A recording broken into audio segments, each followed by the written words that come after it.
Good day, folks. So today we'll be learning about just a concept.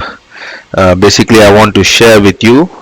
This is how we relate these kinematics, which are essentially your displacement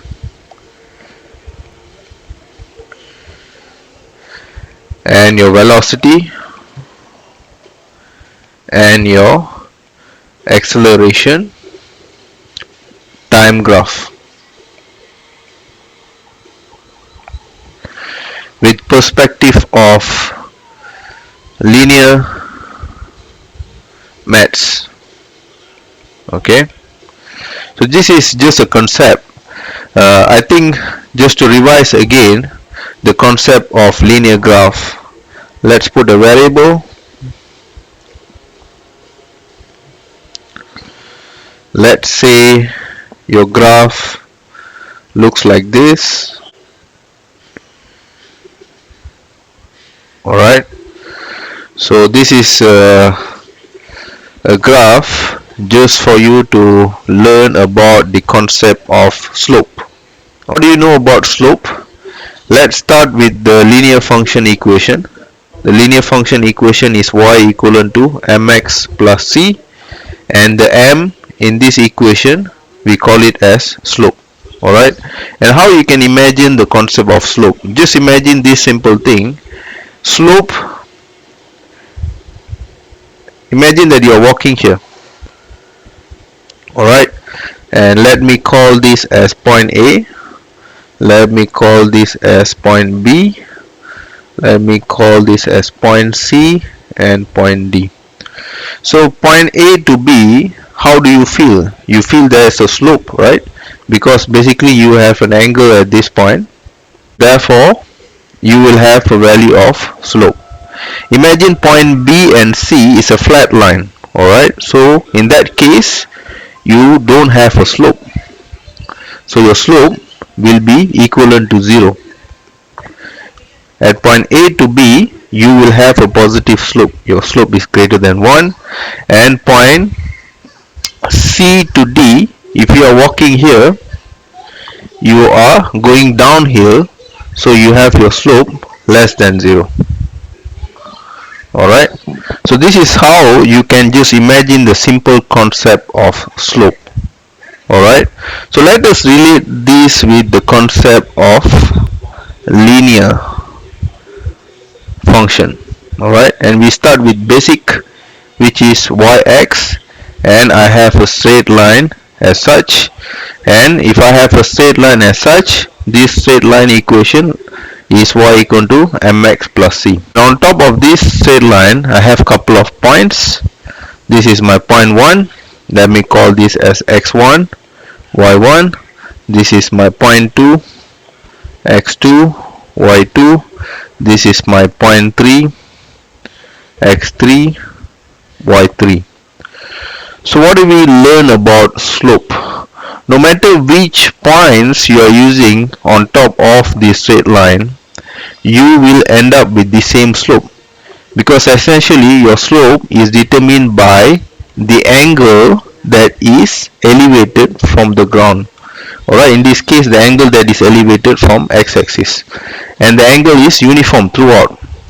Okay, there's no changes on that.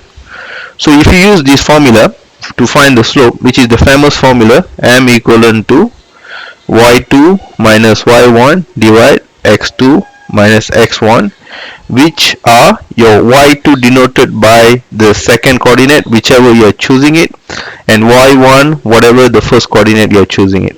Alright, and let's look at this case. You can just pick coordinate 1 and 2, you can pick coordinate 3 and 2, you can pick any of the coordinates, but your slope will be the same. Alright, so if I pick my slope as point 1 and 2, and if I pick my slope as point 1 and 3, or if I pick my slope as point 2 and 1, doesn't matter, I'm going to end up with the same answer. Alright, so that's the concept of slope. Alright, and what you can see, another thing from here, your slope, which is your m value, is your change of y. Okay, your change of y divided by your change of x. This is essentially your slope. In this case, I don't have any unit for my y and x. And let us relate this to the concept of displacement time graph, velocity time graph, and acceleration time graph. Let's start with the first one, displacement. So this is my displacement and this is my time. And let's say I have a line like this. And a lot of people might be confused. Okay, if I find a slope for this, what is that slope that physically means? And you might not know, and some of you guys might end up with just memorizing it. But if you know maths, you don't have to memorize it. As simple as you're doing a calculation, you can just identify what is the value that you are getting on in this case. Alright, so let me call the unit for my displacement is meter. Let me call the unit for time is second. Alright, I just have a simple straight line equation. Alright, and when I find a slope, I'm going to do the same thing. Alright, no matter what points you have here, I'm going to find the change in my y, which is the same as earlier. You can see here my change in y divided by my change in x.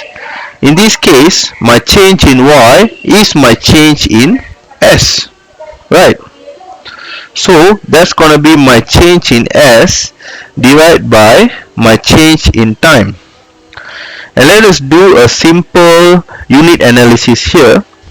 So when you do your unit analysis, your change in your, let me write this down, your change in s, whatever unit you're going to end up with is going to be meter, divided by your change in time, whatever unit you are going to find here is going to be second.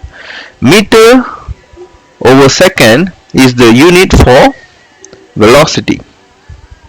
Alright, let's say you are confused, you do your unit analysis and you can find what does the meaning of the slope. The slope you are finding from your displacement time graph is your velocity. So let us do the same thing for velocity. So I'm going to do the same thing for velocity. Alright, so I have this, I have my velocity, I have my time.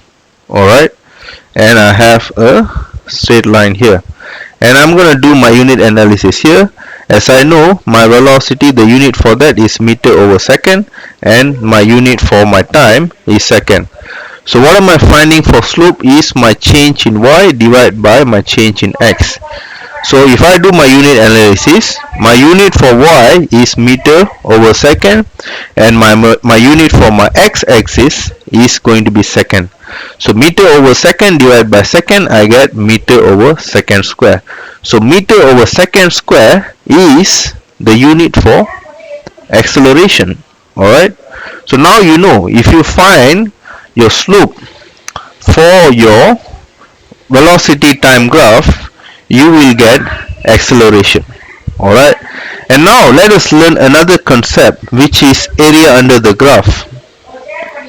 Alright, and in the exam, let's say you are confused. Alright, I think you guys might have known one of the term, when you find area under the graph, you will get displacement.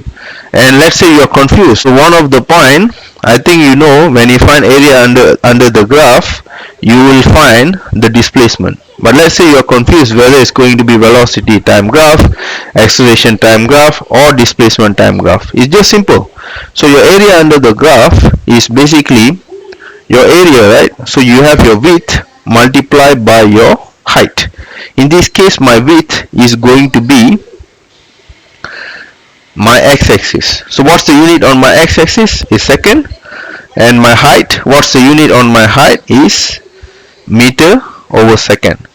So when I multiply this, I get meter. Alright, then I know I have to use my velocity time graph to find my displacement. So these are the simple tricks. In the exam, let's say you have forgotten, you are confused, now you learn maths, you can do it yourself. Next is another concept.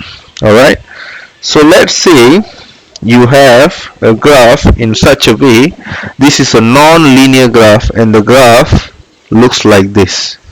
This is velocity and this is time. Velocity is meter over second and time is second. Alright, how you can say about this graph? Alright, so this graph, essentially when I draw a gradient, the gradient is changing with respect to time. At different points you have different gradients. So at this point, let's say I'm taking this point, my gradient looks like this. It's much flatter as compared to the point on top. It gets more steeper and more steeper. Alright, and imagine you are walking on this, starting from the bottom all the way up. What you can see, my gradient is increasing, correct? So my gradient is increasing. That means my gradient in this case is what? My slope for this function, if you do the unit analysis, you will get acceleration. Alright, that means my acceleration is increasing over time. That's the concept. That's something you can derive from here. How about the graph on top over here? Alright, as I mentioned earlier, the gradient for a straight linear line is going to be the same. No matter which point you are walking on this graph, you will feel the slope is the same. So in this case, my gradient is constant. Alright, and when you do unit analysis, so it's the same graph, so my gradient is my acceleration, so my acceleration is constant.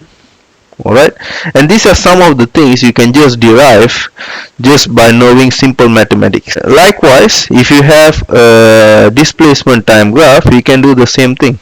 Alright, if you have a non-linear function where you have a case such as your velocity time graph over here, you can see the gradient for that, your slope for that is velocity, so therefore your velocity is increasing.